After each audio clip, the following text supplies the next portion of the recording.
안녕하세요. 저는 결혼한 지 4년 만에 이혼하게 된 30대 이혼녀입니다. 얼마 전까지 쉽지 않은 시간을 보내고 갓난 딸아이와 함께 겨우 일상을 회복 중이에요. 제 사연도 라디오에 보내보고 싶었는데 직장 복직을 하기까지 얼마 남지 않은 휴식 시간에 올려보는 게 좋을 것 같아서 컴퓨터를 켜게 되었습니다. 시간 여유 되신다면 제 이야기 한번 들어봐 주세요. 저랑 남편은 같은 회사에서 사내 연애로 만나 결혼을 하게 되었습니다. 서울에서 일을 해서 서울로 신혼집을 구하고 싶었는데 생각보다 돈 많이 들어서 경기도로 이사를 했어요. 그참에 저랑 남편 직장도 이직을 하게 되었죠. 그 탓에 같은 회사를 다니던 저희가 갈라진 셈이기도 했습니다. 혼자서 서울살이 할 때보다 둘이서 같이 집 구해 서울살이를 하는 것이 확실히 더 어려운 것 같더라고요. 그래도 경기도 생활이 나쁘진 않았어요. 다만 대중교통 이용이 너무 힘들었습니다. 저는 원래 서울에서 일을 다닐 땐 회사랑 집이 가까워서 걸어 다녔거든요. 근데 지옥철 장난 아니더라고요. 왜 출근길을 지옥길이라고 하는 건지 그제야 경험을 하게 되었습니다. 남편은 자차가 있어서 그나마 괜찮은데 저는 남편과 회사가 반대 방향이라서 얻어 탈 수도 없어요. 아무래도 면허를 따야겠다는 생각을 그때 처음 하기도 했습니다. 어쩔 수 없이 지하철을 이용했던 저는 매 순간 출퇴근길의 전쟁이에요. 그래도 퇴근길은 괜찮습니다. 그런데 출근길은 조금만 늦어도 자칫 못할 수도 있거든요. 제가 타는 시간엔 사람들이 줄을 서 있어요. 이직해서 업무 환경 적응하기도 바쁜데 지하철에서부터 기운을 쫙 빼버리니까 그저 하루 종일 피곤에 찌들게 되더라고요. 그래도 동료 직원들이 다들 마음이 좋아서 동료로부터 받는 스트레스는 없는 것이 그나마 다행이었어요. 저희 회사는 회사 식구들끼리 같이 밥을 먹는데 부장님께서 법인카드로 항상 긁어주세요. 어느 회사를 가나 좋은 상사를 만난다는 건 쉽지 않은데 다행히 제 회사 부장님은 굉장히 친근하시고 편견 없으신 좋은 분이셨어요. 그래서 그런지 직원들이 식사 메뉴를 정할 때 보면 부장님과의 관계가 어떤지 드러나요. 전혀 눈치 안 보고 먹고 싶은 메뉴를 고르더라고요. 부장님은 메뉴 중에서도 늘 비싼 걸 드십니다. 아마 밑에 직원들이 자기 눈치 볼까봐 그러지 말라고 손수 모범을 보여주시는 것 같았어요. 저도 이직하고 나서 부장님 덕분에 적응을 빨리 했습니다. 배울 점도 많고 참 옆집 삼촌 같은 느낌이 나는 분이라 이직한 회사에 아주 만족을 했었죠.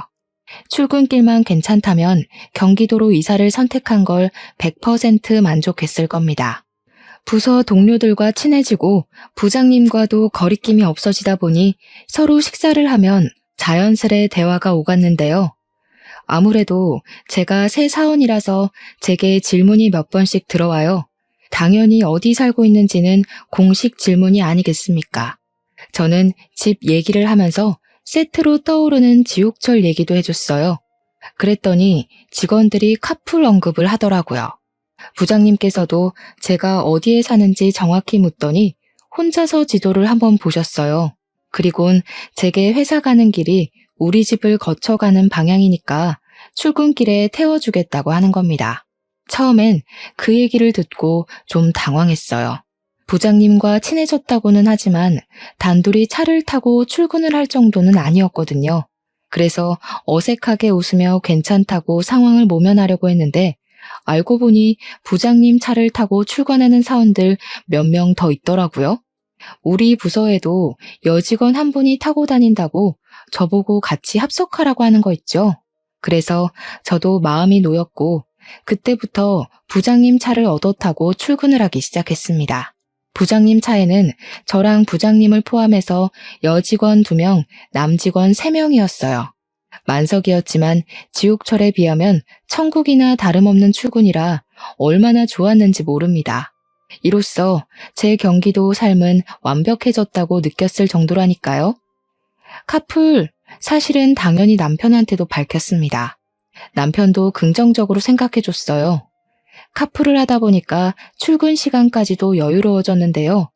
남편이랑 같이 아침밥을 겸상할 수 있어서 그것도 얼마나 좋았는지 몰라요. 그렇게 무난한 일상을 보내던 어느 날이었습니다. 주말에 마트 갈 일이 있어서 남편이랑 같이 움직였는데요. 남편 차 조수석에 올라탔는데 조수석 좌석이 제가 늘 앉았던 느낌과 다르게 조정되어 있더라고요. 남편한테 혹시 여기 누가 탄 적 있냐고 물었더니 남편이 아침에 동료 직원을 카풀한다고 하는 겁니다. 카풀한다고? 왜 말 안 했어? 언제부터 했는데? 뭐, 바빠서 말한다는 게 까먹은 거지.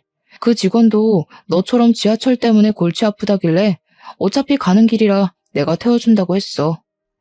남편은 제 질문에 심드렁한 태도를 보이면서 자꾸 주제를 돌리려고 딴 말을 시전했습니다.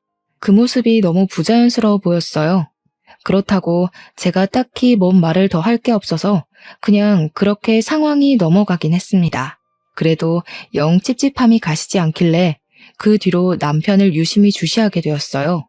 그대로 며칠이 더 흐른 후 저는 우연히 남편 폰을 볼 기회가 있었습니다. 남편은 잠금을 귀찮아하는 타입이라 늘 풀려 있어요. 남편 잠깐 자리 비웠을 때 채팅창을 들어가 봤더니 가장 최근 대화창에 의문의 여자 프로필이 있더라고요. 그 여직원과 대화를 많이 한 것 같길래 눌러봤어요. 그렇게 저의 찝찝함은 최대치로 상승해버렸습니다. 대화 내용을 보니까 남편이 카풀해준다는 동료 직원이 여직원이더라고요. 물론 단순히 남편과 같이 출근하는 직원이 여직원이라서 제가 이러는 게 아닙니다. 그 여직원과 나눈 대화 내용이 기분 나빠서 그래요. 서로 주고받는 대화가 연인이라 해도 만무할 만큼 너무 알콩달콩 하더라고요. 여직원이 무슨 아침에 간단한 과일이나 간식, 커피를 챙겨온다고 하면 남편이 눈웃음 보내면서 너무 좋다고 그 어린 여직원을 칭찬하고 띄워주고 난리인 거 있죠. 제일 마지막에 한 멘트에는 심지어 여직원이 남편에게 하트 이모티콘까지 보내놓은 거 아니겠습니까? 대리님, 내일 봬요. 제 꿈꾸세요. 이런 말을 왜 하는 걸까요? 거기에 남편은 또 뭐라고 답해놓은 줄 아시나요? 결혼하고 나서 저한테는 생전 이모티콘 안 써주던 남편이 그 여직원에게는 사랑의 총알을 쏘는 이모티콘을 보내놨네요. 이건 남편에게 안 물어볼 수가 없어서 저는 당장 남편에게 가서 숨기지 않고 남편에게 물어봤어요.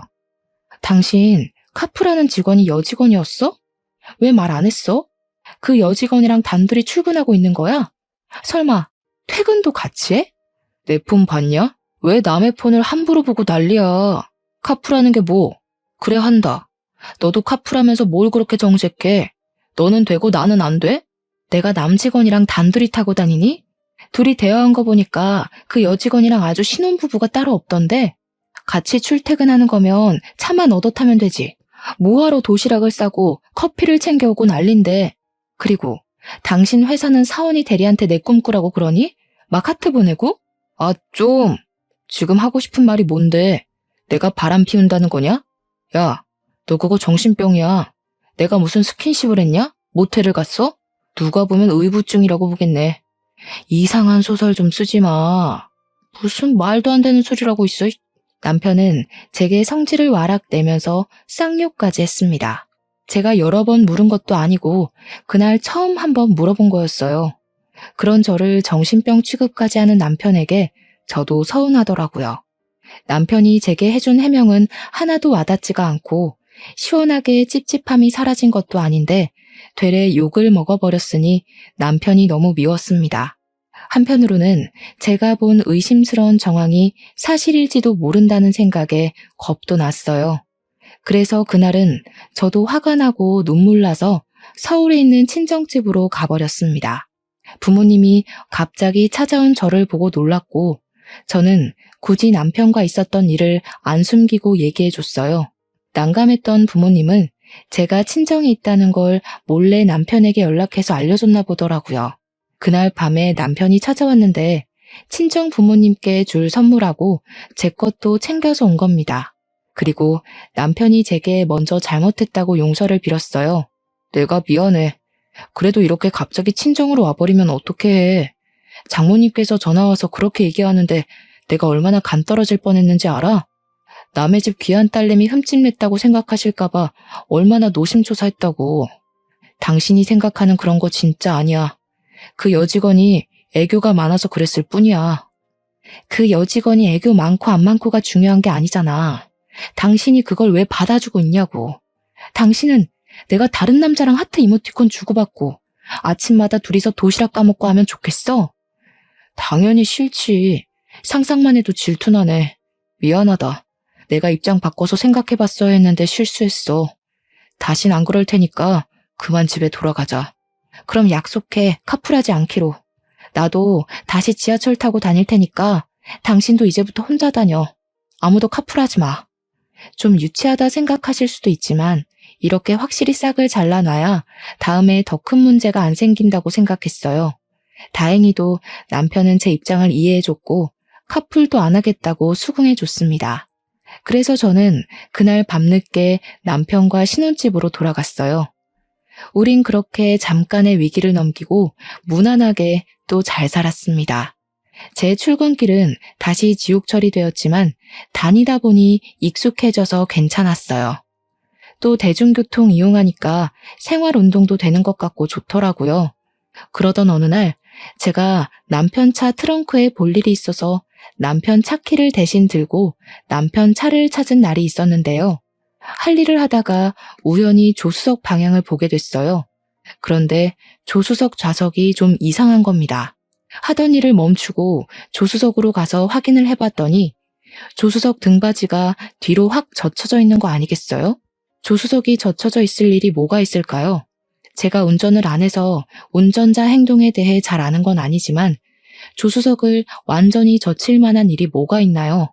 알고 계시면 코멘트 좀 부탁드립니다. 어쨌든 제가 몰라서 그럴 수도 있지만 일단 저는 그게 이해가 안 되었다는 거예요. 그래서 남편한테 가서 또 따지듯이 물었습니다. 왜 조수석이 뒤로 넘어가 있냐고 말이죠. 아, 운전하다가 피곤해서 갓길에 차 대고 눈 좀 붙였어. 운전하다가 졸리면 조수석에서 그렇게 자는 운전자들 많아. 그럼 운전석을 넘겨서 자면 되는 거 아닙니까? 왜 불편하게 조수석까지 넘어와서 자는 거죠? 이해 안 되는 부분은 여전히 많았지만 괜히 더 질문했다가는 싸울까봐 넘어가야 했어요. 솔직히 설마 또 카풀하고 있냐고 여자랑 딴짓한 거 아니냐고 묻고 싶었거든요. 근데 참았어요. 근거 없이 남편을 몰아붙이고 싶진 않았습니다. 그 일은 그냥 그렇게 넘어갔어요. 바쁘게 살다 보니까 애매한 건 오래 못 붙들고 있고 금세 까먹게 되더라고요. 그렇게 시간이 흐르고 가족 여행을 가는 날이 왔는데요. 저랑 남편은 결혼 때부터 적금을 모아서 훗날 가족 여행을 가자고 계획을 했었습니다. 벌써 적당 금액이 맞춰졌고 덕분에 가족 여행을 실현할 일정을 잡을 수 있었어요. 이번 여행은 해외로 가는 거라서 친정이랑 시댁을 다 모아서 떠나기로 했습니다. 그래서 이미 한 달 전에 티켓이랑 호텔, 식당 등등 다 예매를 마친 상태였어요. 적금에서 남는 돈으로는 시댁이랑 친정에 캐리어 한 대씩 사드렸고 기분 내시라고 옷도 사드렸어요. 양가 부모님은 물론 저도 들떠서 오랜만에 쇼핑도 많이 했습니다. 그런데 이렇게 끌어오른 기분을 단번에 차게 식도록 만든 당사자가 있었는데요. 바로 제 남편이었습니다. 남편이 가족 여행 떠나기 일주일 전에 갑자기 자기는 여행을 못 가겠다고 하는 겁니다. 회사에서 중요한 프로젝트 하던 게 비상이 걸렸다면서 오랜 기간 휴가를 낼 수 없다고 통보를 하는 거 아니겠습니까? 진짜 미안해. 나도 이렇게 될 줄은 몰랐어. 근데 프로젝트 일이라서 안 할 수도 없고 여행 경비 조금 더 보태서 내가 당신 계좌로 보내놓을 테니까 돈 생각하지 말고 마음껏 쉬다 와. 진짜 미안해. 아쉽다. 같이 가면 좋을 텐데. 하필 타이밍이 그렇네. 어쩔 수 없지. 시댁에는 자기가 말씀드려. 우리 집엔 내가 말할게. 원래 같이 가기로 한 상황에서 구성원이 한 명 빠지면 괜히 김 빠지잖아요. 그때 제 기분이 딱 그랬어요. 하지만 어쩌겠어요. 저도 남편과 동종업계 사람이라서 프로젝트에 비상이 걸리면 휴가 반납해야 된다는 거 누구보다 잘 알고 있거든요. 많이 아쉬웠지만 어쩔 수 없었어요. 결국 남편 빼고 양가 부모님 모셔서 가까운 여행지로 떠났습니다. 고맙게도 남편이 공항까지는 데려다 주고 갔어요. 나중에 귀국하는 날에도 마중 오겠다고 약속해 주었어요. 남편의 배웅을 받을 때는 마치 영영 이별하는 것처럼 속상했는데 놀다 보니까 또 그런 건 금방 잊히더라고요. 그래도 한 번씩은 남편도 같이 왔으면 좋았을 텐데 하는 아쉬움이 불쑥불쑥 튀어나왔어요. 양가 부모님은 저더러 낙오된 놈 생각 말고 노는 데에 집중하라고 했지만 그래도 제가 남편의 배우자 아닙니까? 남편은 제가 꾸준히 챙겨야지 누가 하겠어요. 한참 돌아다니면서 실컷 먹고 저녁 식사는 호텔 레스토랑을 예약해 놓았습니다. 마침 저희가 그 호텔에 묵었기 때문에 잠깐 옷 갈아입는다고 숙소로 흩어졌어요. 남편이 왔다면 같이 사용했을 호텔에서 저 혼자 덩그러니 침대에 앉아 휴대폰을 확인했습니다. 여유 시간이 있어서 남편한테 연락해 보려고요. 때마침 남편한테 먼저 문자가 와 있더라고요. 잘 노는지 궁금해서 연락했겠구나 싶은 생각을 하면서 확인했는데 그 문자 내용이 좀 이상했습니다. 저기요, 나 회식 끝났어. 이제 차 타거든? 집에 가서 많이 사랑해 줄게. 기다려. 제가 여행을 떠나서 집에 없는 거 알 텐데 남편이 왜 이런 문자를 보냈지? 처음에는 당황스러웠어요. 근데 생각할수록 뭔가 수상하게 느껴지더라고요. 저는 바로 남편한테 전화를 걸었습니다. 안 받더라고요. 계속 걸었어요. 근데 거는 족족 고의로 끊어지기만 하더니 나중에는 아예 전화가 꺼져 있다는 신호음이 들렸습니다. 그 뒤로도 여행 내내 남편에게서 연락이 안 되었어요. 이거 정말 수상하지 않습니까? 이건 제가 남편에게 따지고 들어도 의부증이냐는 욕먹을 이유 없는 거 아닌가요? 여행을 오고 당일만 즐거웠지 저는 남편 때문에 신경 쓰여서 남은 여행 기간 동안 엄청난 스트레스를 받으며 보냈습니다. 한국으로 돌아갈 날만 기다리며 칼을 갈았어요. 그리고 드디어 한국 귀국날.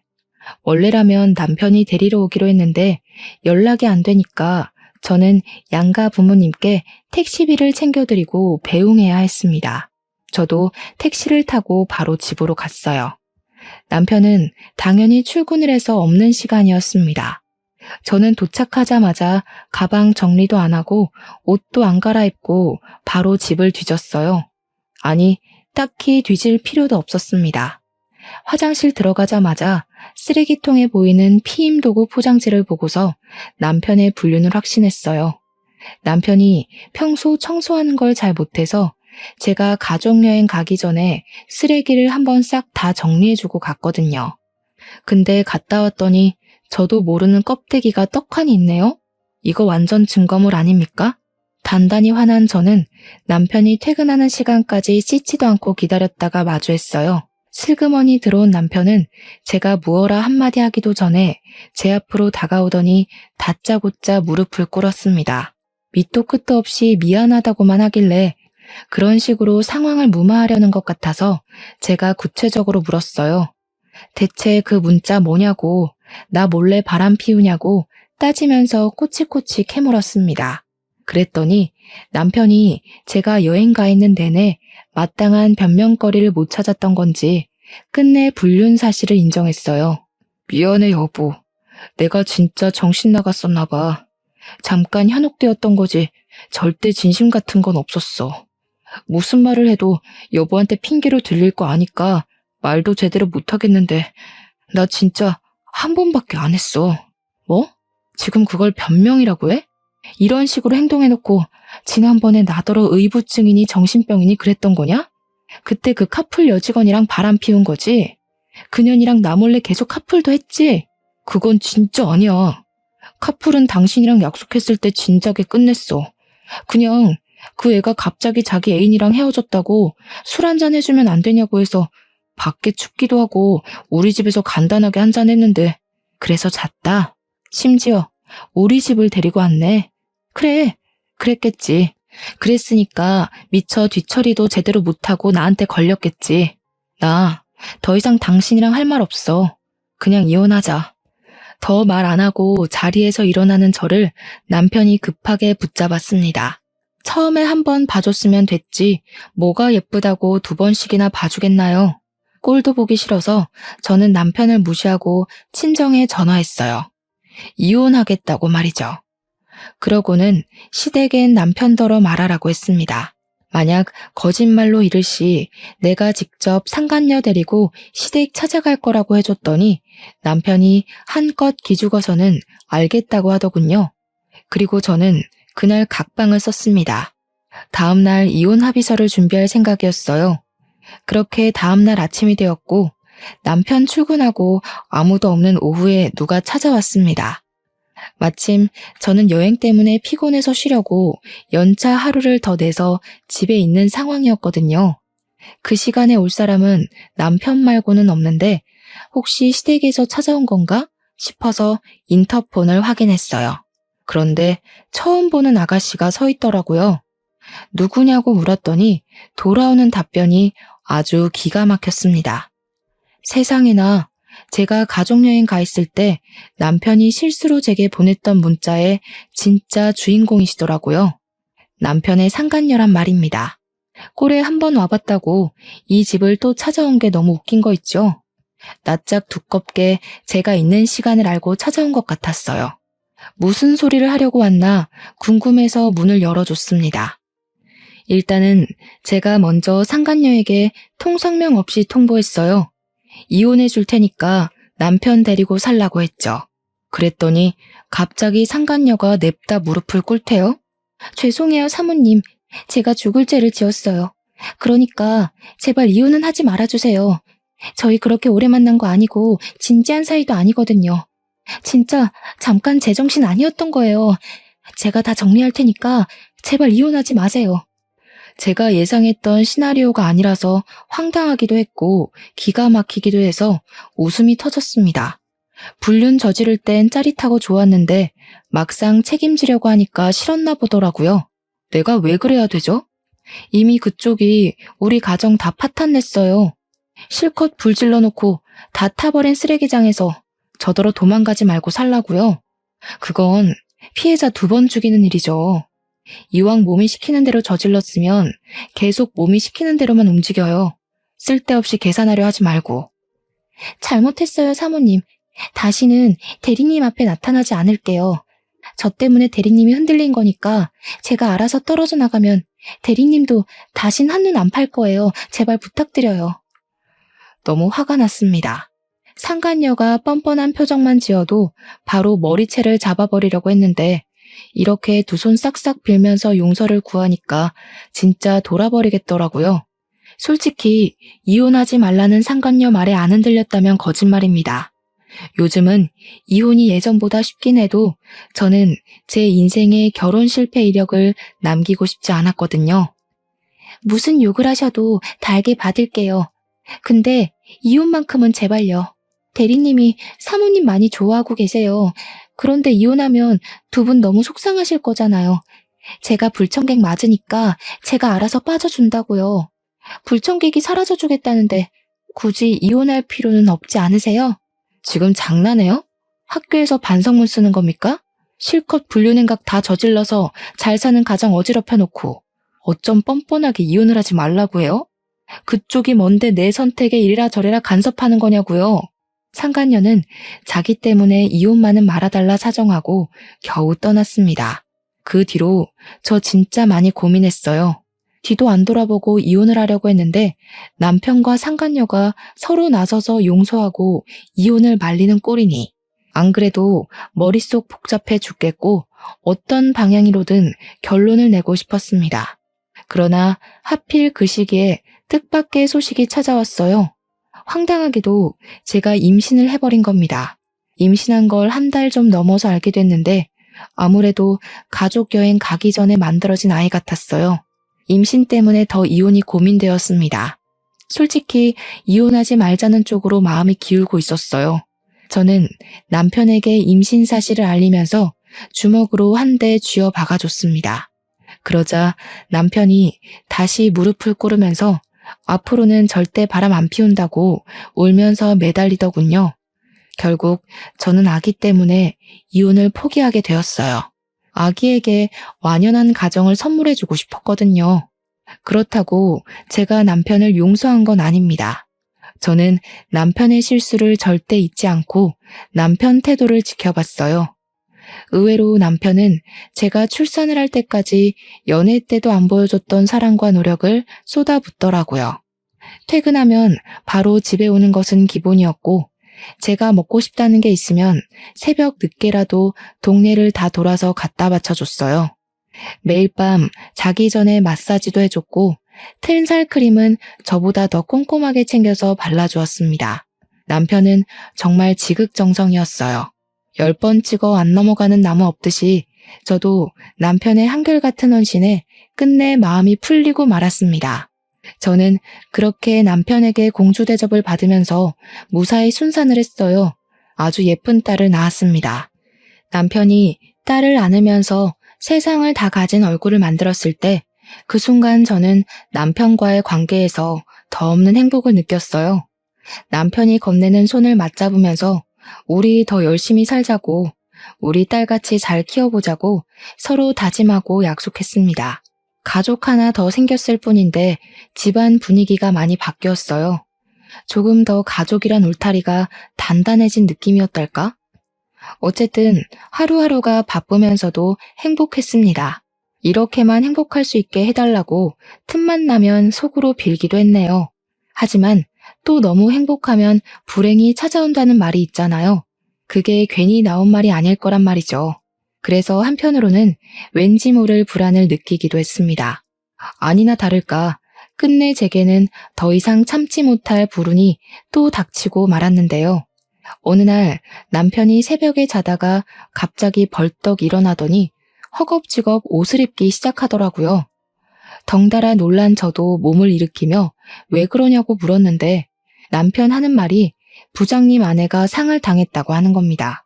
그 말에 저도 당황해서 얼른 남편의 검은 옷 찾아주고 양말까지 챙겨주었어요. 세수도 못하고 나가는 남편을 위해서 대충 물티슈로 눈곱만 정리해준 뒤 배웅을 했습니다. 오늘 아침까지 못 들어올 것 같으니까 나 신경 쓰지 말고 자. 우리 딸한테 무슨 문제 있으면 바로 연락하고. 우리 걱정하지 말고 당신 운전 조심해. 서울이라고 했지? 이 새벽에 언제 거기까지 가냐. 졸릴 것 같으면 차에 있는 껌 꼭 씹어. 남편은 제게 걱정 말라고 괜히 깨워서 미안하다며 제 이마에 뽀뽀를 해주고 나갔습니다. 그렇게 치밀하게 준비해서 나가더니 결국 이 모든 게 거짓말이란 걸 알았을 때 정말 괴로웠어요.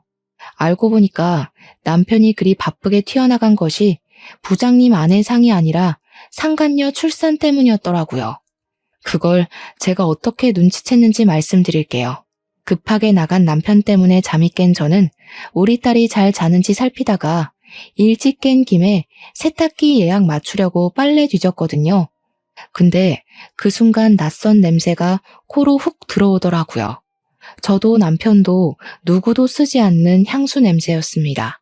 그래서 저는 그 옷을 찾아 일일이 냄새를 맡아봤고 유독 심하게 냄새가 나고 있는 남편의 등산복 바지를 발견했어요. 바로 그 옷 뒤졌는데 뒷주머니에서 웬 영수증이 있길래 살펴보니까 상표가 어느 산부인과더라고요.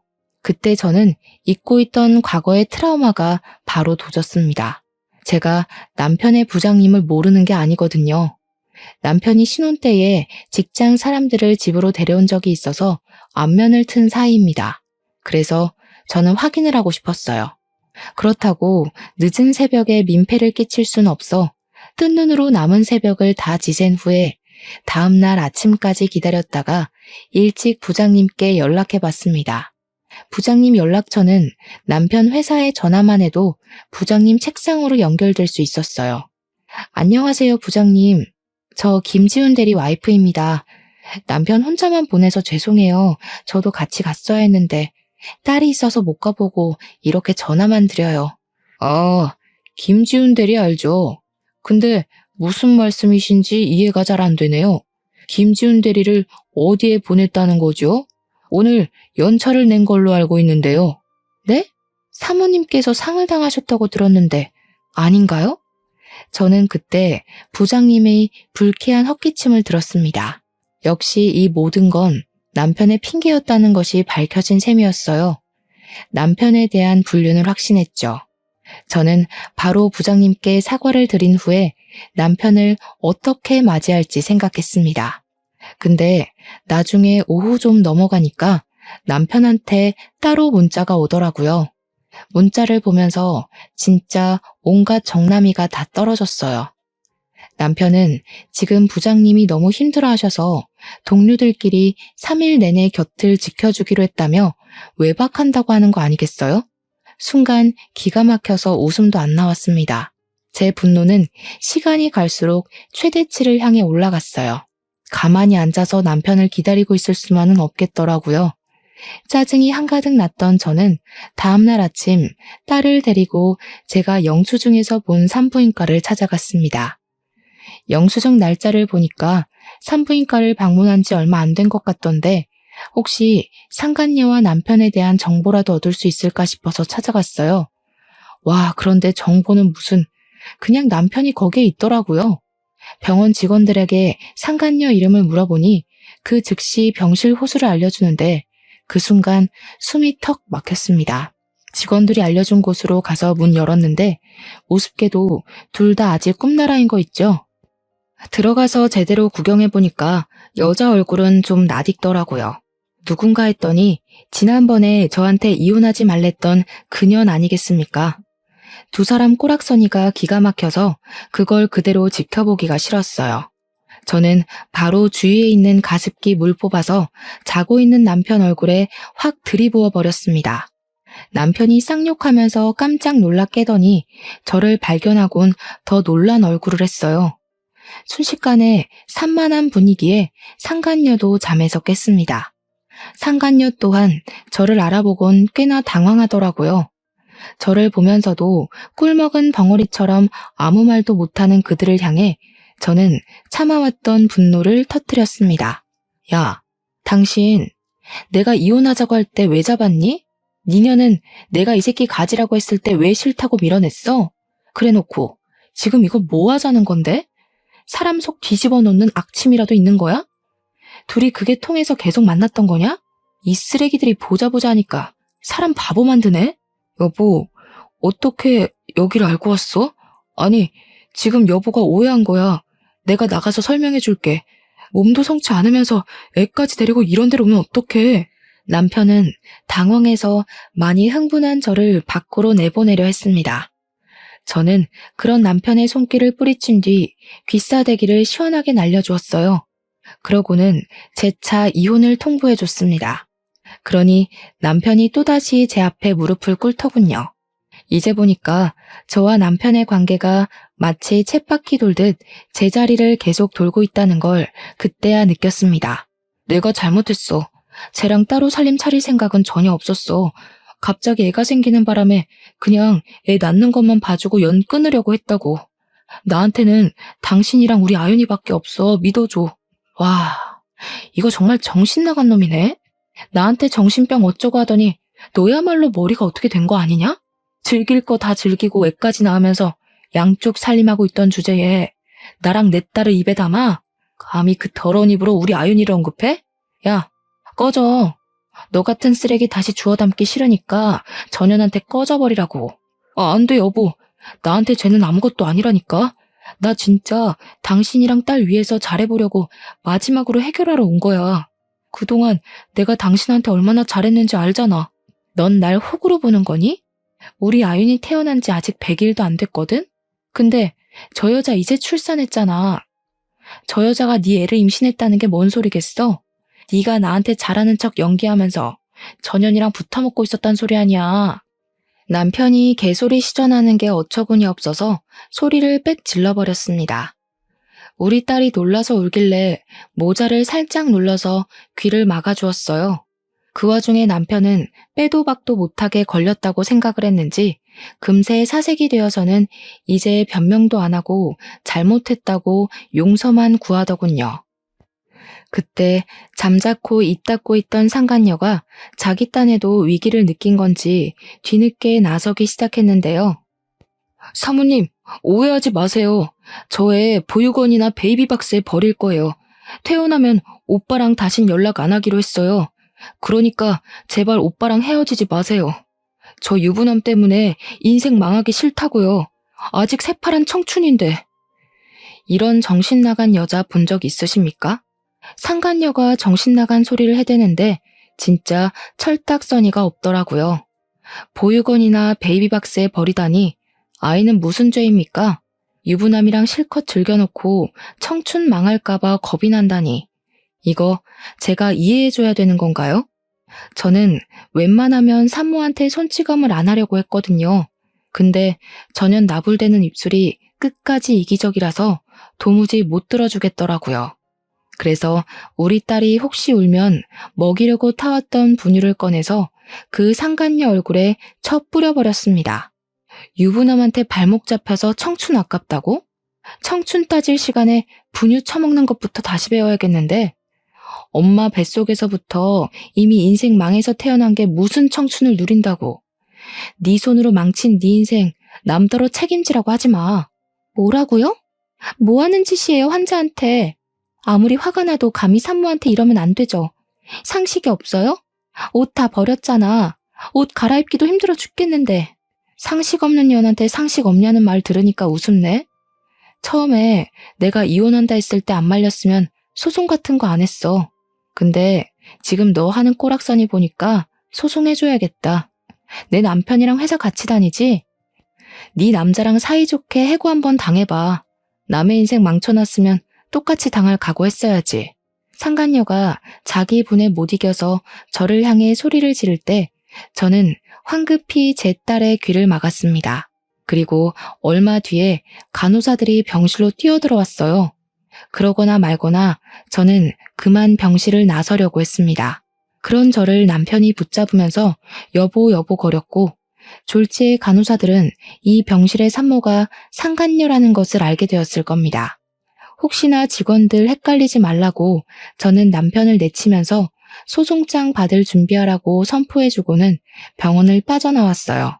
그대로 나온 저는 남편이 따라오는 걸 느껴서 급하게 택시를 잡아탔습니다. 택시 문을 닫았을 때 남편이 들이닥치려고 했는데 제가 빨리 출발해달라고 해서 남편을 따돌렸어요. 근데 산부인과 주차장이 지상에 있었거든요. 남편이 급하게 차로 뛰어가더니 제가 탄 택시를 따라잡는 거 아니겠습니까? 그때 저 정말 무서웠어요.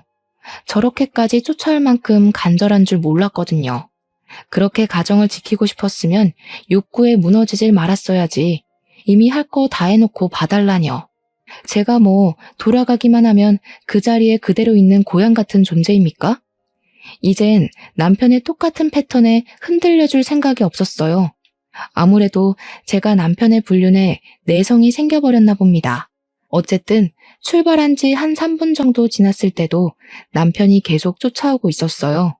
전화를 해서 그만하라고 했는데도 남편은 다시 기회를 달라는 소리뿐이었습니다. 그리고 그 순간이었어요. 전화를 끊으려는데 수화기 너머로 쿵 하는 소리가 들리더라고요. 뭔가 싶어서 돌아봤더니 남편 마음이 급했는지 저를 쫓아온다고 빨간 신호를 어겨버린 겁니다. 그래서 횡단보도 건너는 사람 쳐버린 거예요. 그걸 보고 너무 놀랐는데 이 정신나간 놈이 사람들 다 보는 상황인데도 저를 붙잡으려고 뺑소니하는 거 아니겠습니까? 결국 저는 기사님한테 급하게 말씀드려서 택시를 세웠습니다. 택시에서 내렸더니 사람들이 남편 차를 우르르 쫓아와 남편을 붙잡는 상황이 발생했어요. 남편은 저를 따라 차를 세웠고 차에서 내리는 순간 사람들에게 붙잡혀버렸죠. 사람들은 남편을 잡아 끌면서 경찰에 신고를 했습니다. 사람을 쳐놓고 어딜 도망가냐고 쓰레기 취급을 당했어요. 그 와중에도 남편이 제게 얘기 좀 하자고 소리를 지르길래 저는 오히려 사람들한테 도움을 청했을 뿐입니다. 저놈이 저랑 우리 딸을 위협한다고 말이죠. 그랬더니 사람들은 남편이 더더욱 제 곁에 못 오도록 막아주었어요. 그 사이 112는 금방 나타나 남편을 바로 체포했습니다. 남편은 바로 연행되어 갔고 저는 남편 차에 치인 피해자가 걱정이 돼서 사고 횡단보도로 뛰어갔어요. 어느새 119까지 와서 피해자를 실었습니다. 그리고 저는 그 피해자가 저 때문에 사고를 당하게 된 것 같아서 끝까지 지켜봐주고 싶었어요. 보호자가 오기 전까지 구급차를 타고 함께 따라갔고 수술실 앞도 지키고 있었습니다. 피해자 가족들이 오시고 난 후에 집으로 돌아올 수 있었어요. 남편을 소송하는 과정에서 알았는데 그 피해자분이 안타깝게도 크게 사고를 당해서 뇌사 상태가 되었다고 하더라고요. 그래서 남편은 도주치상죄를 물어 징역 3년을 선고받았습니다. 거기다 저는 바로 이혼 소송과 상간녀 소송을 진행했고 정신적 손해배상과 양육비를 청구했어요. 남편은 수감 생활 3년을 마치고 나오더라도 어마어마한 빚 때문에 계속해서 감방에 사는 기분을 느낄 겁니다. 그런데 재판 과정에서 예상치 못한 죄명이 추가되는 바람에 남편의 형량이 더 추가되는 일이 발생했는데요. 남편이 재판받던 도중에 뺑소니 피해자가 결국 사망을 해버렸다고 해요. 그래서 남편은 총 7년의 징역을 선고받게 되었습니다. 남편의 깜빵 생활이 늘어난 건 다행인 일이지만 어느 날 한순간에 떠나버린 고인은 무슨 죄인가요? 남편 때문에 지금 몇 사람이 피해를 본 건지 모르겠네요. 부디 남편이 자신의 모든 잘못을 똑똑히 알고서 평생 죄책감에 불행해 살면서 살았으면 좋겠습니다. 그리고 상간녀는 당연히 회사에서 쫓겨났어요. 제가 따로 소문을 낸 건 아닌데 이미 그 상간녀 이미지가 회사에서 꽃뱀 같은 느낌이더라고요. 제 전 남편이랑만 사고를 친 게 아닌 건지 몇 건 더 걸린 것 같았는데 아이를 임신한 건 제 전 남편과 처음이 아니었나 봐요. 이미 널리 소문이 퍼진 거 있죠? 딱히 더 이상 손댈 이유는 없을 것 같아서 상간녀와의 관계는 그 정도로 마무리해버렸습니다. 그렇게 저는 현재 신혼집을 정리하고 딸과 함께 다시 서울로 이사를 갔어요. 아무래도 식구 하나라도 더 있는 곳에 있어야 그간의 상처를 빨리 잊을 수 있을 것 같았거든요. 다행히도 딸은 아직까지 건강하게 많이 웃으면서 크고 있어요. 저도 받은 위자료가 많아서 한동안은 일 안 하고 딸이랑 부모님과 힐링의 시간을 좀 보낼까 합니다. 그리고 현재는 친정집 이사도 알아보고 있어요. 전 남편이 평생 그곳에서 늙어 죽을 만큼 긴 형량을 받은 것이 아니기 때문에 언젠가는 저를 찾을 수도 있을 것 같단 말이죠. 경기도에 집을 없애버렸으니 그 다음 찾아올 곳은 서울 친정집일 확률이 높거든요. 저희 가족을 지키려면 전 남편과 연결되어 있는 모든 영역을 끊어내야 된다고 생각했습니다.